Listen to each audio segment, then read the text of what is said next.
Assalamualaikum warahmatullahi wabarakatuh. Salam dan bahagia Bapak Ibu Guru. Saya Giar Sri, calon guru penggerak angkatan 8 dari SMA Islam Sunan Gunung Jati, Kabupaten Tulungagung. Kali ini akan memaparkan demonstrasi kontekstual modul 1.4 budaya positif dengan praktik segitiga restitusi. Apa itu restitusi? Restitusi adalah proses menciptakan kondisi bagi murid untuk memperbaiki kesalahan mereka sehingga mereka bisa kembali pada kelompok mereka dengan karakter yang lebih kuat. Restitusi juga merupakan proses kolaboratif yang mengajarkan murid untuk mencari solusi untuk masalah mereka dan membantu murid berpikir tentang orang seperti apa yang mereka ingin menjadi atau tujuan mulia mereka dan bagaimana mereka harus memperlakukan orang lain. 9 ciri restitusi. Yang pertama, restitusi bukan untuk menebus kesalahan, namun untuk belajar dari kesalahan. Yang kedua, memperbaiki hubungan. Yang ketiga, tawaran bukan paksaan. Yang keempat, restitusi menuntut untuk melihat ke dalam diri. Yang kelima, restitusi mencari kebutuhan dasar yang mendasari tindakan. Yang keenam, restitusi diri adalah cara yang paling baik. Yang ketujuh, restitusi fokus pada karakter, bukan tindakan. Yang kedelapan, restitusi fokus pada solusi. Yang kesembilan, restitusi mengembalikan murid yang berbuat salah pada kelompoknya. Langkah-langkah segitiga restitusi. Yang pertama adalah menstabilkan identitas. Yang kedua, validasi kebutuhan. Yang ketiga adalah menanyakan keyakinan.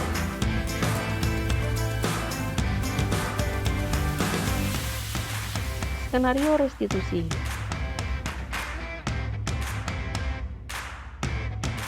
Dalam praktek ini ada 2 kasus yang akan ditampilkan. Kasus yang pertama adalah Doni adalah siswa kelas 10B. Pada jam pelajaran saya, Doni terlambat datang. Ia masuk kelas pada pukul 8, pada jam pertama dimulai pada pukul 7. Setelah jam pelajaran, saya meminta Doni untuk menemui saya di kantor. Kasus yang kedua, Angga adalah siswa kelas 10B. Pada jam pelajaran saya, ternyata Angga tidak mengerjakan PR atau tugas yang saya berikan pada pertemuan sebelumnya. Sama seperti Doni, saya juga meminta Angga untuk menemui saya di kantor setelah jam pelajaran. Skenario tindakan yang saya lakukan, yang pertama menstabilkan identitas. Hal ini untuk membuat anak yang merasa gagal karena berbuat salah menjadi positif terhadap dirinya. Yang kedua, validasi kebutuhan. Hal ini untuk membantu murid mengenai basic need atau kebutuhan dasar yang ingin dipenuhinya ketika melakukan kesalahan itu. Yang ketiga, menanyakan keyakinan. Anak melihat kesalahannya dihubungkan dengan norma sosial dan nilai-nilai yang mendasari manusia berinteraksi dengan orang lain. Assalamualaikum, Doni. Waalaikumsalam, Bu. Tadi ketika pembelajaran saya udah di jam berapa? Tadi jam 8, Bu. Padahal kita seharusnya Jam 7, Bu. ya sebenarnya hadir terlambat itu juga manusiawi. Saya juga pernah datang terlambat dan berbuat seperti itu juga ya tidak apa-apa sebenarnya, tapi tidak boleh sering-sering seperti itu ya. Kenapa tadi kok datang terlambat? Antri mandi, Bu. Antri mandi? Memang Kak. mandi? Jam berapa mandi? Jam 7-an, Bu. Pas Jam 7 baru mandi. Ya. Kenapa kok jadi antri mandi? Kan biasanya sudah Kedalaman, Bu. tertidur. Jadi habis dinia tidur begitu. Padahal kesepakatan kelas yang sudah kita buat apa? Setiap pelajaran hadir tepat waktu, Bu. Ya, hadir tepat waktu. Ya. Jadi jangan diulangi ya. Kemudian kamu itu ingin menjadi orang yang sukses, bertanggung jawab, atau bisa dipercaya seperti itu apa tidak? Bisa Bu. Bisa. Nggih. Langkahnya apa kira-kira? Kalau terkait dengan keterlambatan sampai tadi?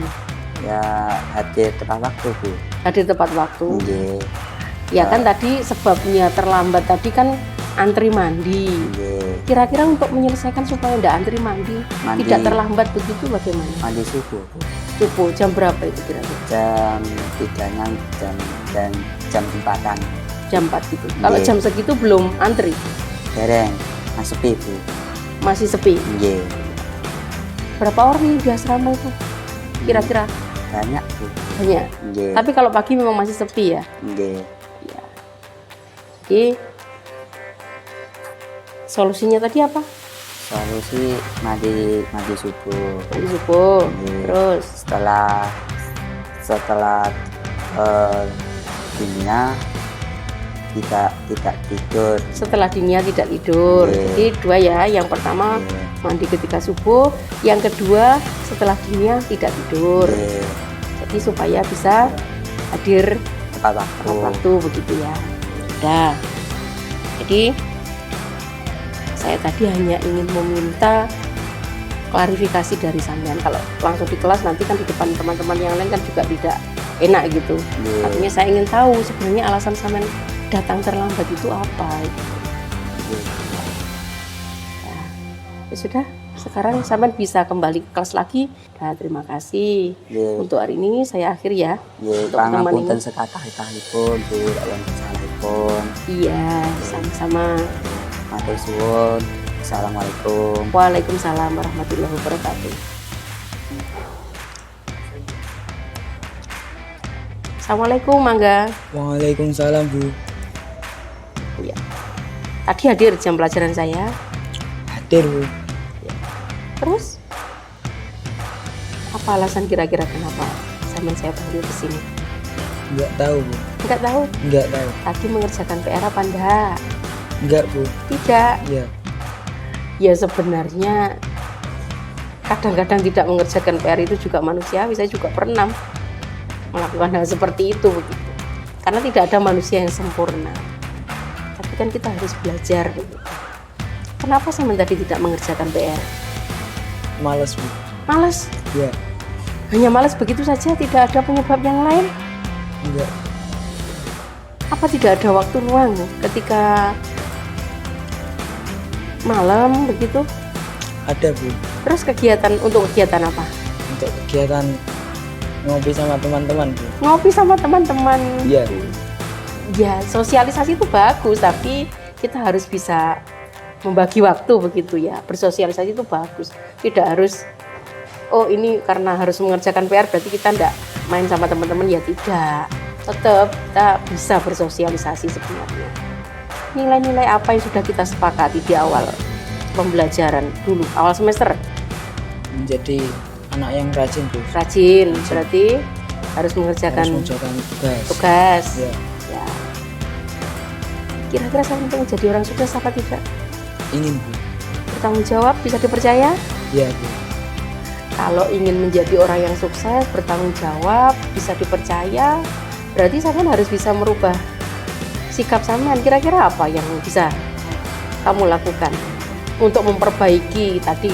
Kan tadi tidak mengerjakan PR.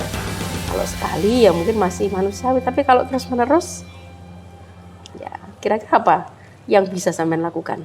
Dirubah sedikit. Dirubah sedikit demi sedikit. Iya Bu. Apa tindakan yang bisa kamu ambil? Ya mengerjakan sedikit Bu.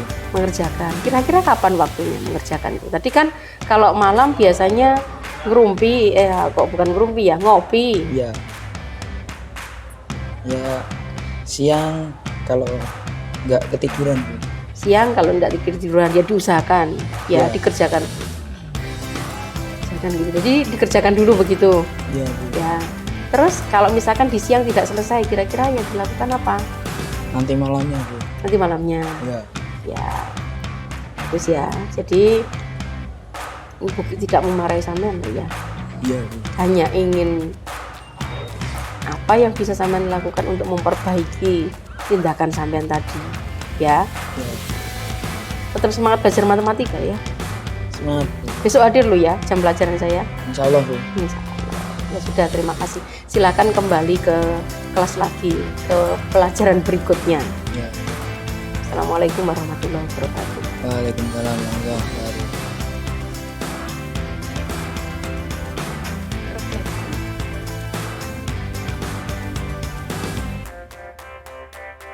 Dari fase 1 dan 2, anak merespon positif apa yang dilakukan oleh guru. Pada awalnya mereka takut ketika dipanggil untuk menemui guru di kantor, karena takut jika dimarahi. Dengan melaksanakan restitusi, murid menjadi lebih terbuka dan mau berterus terang kepada guru, alasan dia melakukan pelanggaran. Kemudian, murid juga menemukan sendiri solusi dan penyelesaian dari masalahnya.